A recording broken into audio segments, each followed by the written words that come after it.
అందరికీ నమస్కారం. ఆ కపుల్‌ని ఎన్నిసార్లు టీవీలో చూసినా మరొక్కసారి చూడాలనుకుంటారు. వాళ్ళని సోషల్ మీడియాలో వాళ్ళ మాటలు ఏదైనా మాట్లాడుతుంటే ఇంకేం మాట్లాడతారా అని చెప్పి అందరూ వినాలనుకుంటారు. ఇప్పుడు నా ముందు ఒక బ్యూటిఫుల్ కపుల్ ఉన్నారు. వాళ్ళే దువ్వాడ శ్రీనివాస్ గారు, దివ్వెల మాధురి గారు. నమస్కారం అండి. నమస్కారం. మేడం ఇంకొకటి ఈ మధ్యకాలం చూస్తే జూనియర్ ఎన్టీఆర్ వర్సెస్ లోకేష్. చంద్రబాబు నాయుడు గారి తర్వాత తెలుగుదేశం పార్టీ నడిపించే సత్తా ఎవరికి ఉందని చాలామంది మాట్లాడుతుంది. సోషల్ మీడియా చూస్తే లోకేష్ అని కొంతమంది, జూనియర్ ఎన్టీఆర్ అని కొంతమంది. మొన్న జరిగిన సంఘటన వాళ్ళ మదర్‌ని ఒక టీడీపీ ఎమ్మెల్యే కూడా తిట్టుతూ ఒక వాయిస్ కూడా బయటకొచ్చిన పరిస్థితి.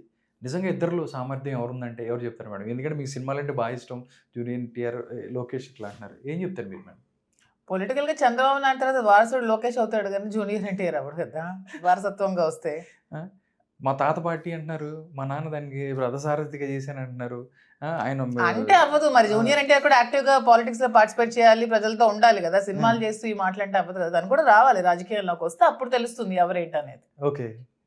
సార్ ఆయన మీరు మీ ఫీల్డ్ ఒపీనియన్ సార్. మేడం అంటే చెప్పారు అది. జూనియర్ సమర్థత అంటే అందరికీ సమర్థత ఉంటుంది సార్. సమర్థత ఫీల్డ్‌లోకి వస్తేనే తెలుస్తుంది. తెలుస్తుంది. ఇప్పుడు ఆయన ఇండస్ట్రీలో ఉన్నారు. నాకు తెలిసి జూనియర్ ఎన్టీఆర్ రాజకీయాల గురించి ఎప్పుడు మాట్లాడలేదు. అంతకుముందు ప్రచారం కోసం ఆయన వచ్చాడు. అక్కడతో క్లోజ్. హ్మ్. ఆ తర్వాత ఆయన సినిమాలు ఆయన చేసుకుంటున్నారు. ఓకే. ఆయన రిజర్వ్డ్‌గా గౌరవంగా ఆయన ఉంటున్నారు. ఓకే. ఎక్కడా నేను భవిష్యత్తులో ఇలా చేస్తాను రాజకీయం ప్రజలు మాట్లాడట్లేదు. ఓకే. ఆయన ప్రస్తావన తీసుకురావడం కూడా కరెక్ట్ కాదు. హ్మ్. ఆయన్ని తీసుకొచ్చి లోకేష్‌తో కలిపి ఎవరు గొప్ప అనటం ప్రశ్న కూడా కరెక్ట్ కాదు. Lokesh already is in the field. Hmm. Is a politician. Is political గా ఆయన ఆల్రెడీ Proved. పడ్డాడు లేచాడు ఓడిపోయాడు గెలిచాడు పాదయాత్ర చేసాడు చాలా పడుతున్నాడు పని ఆయన. చేశాడు. అవును. ఇంకా జూనియర్ ఎన్టీఆర్ ఆ ఫీల్డ్ లోకి రాలేదు. హ్మ్.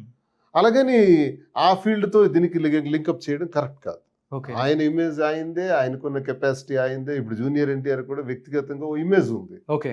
ఆయన వెళ్తే కూడా లక్ష్మణ్ జనం వస్తారు. హ్మ్. ఇప్పుడు ఆయనకు ఇమేజ్ ఉంది, అది ఫిల్మ్ ఇమేజ్ ఉంది, ఈయనకు పొలిటికల్ ఇమేజ్ ఉంది. ఓకే. సో వీళ్ళకి దీనికి సంబంధం లేదు. రెండు ట్రాక్స్ లాంటి. ఒకవేళ ఆయన ఫీల్డ్ లోకి వస్తే అప్పుడు ఆలోచించాలి.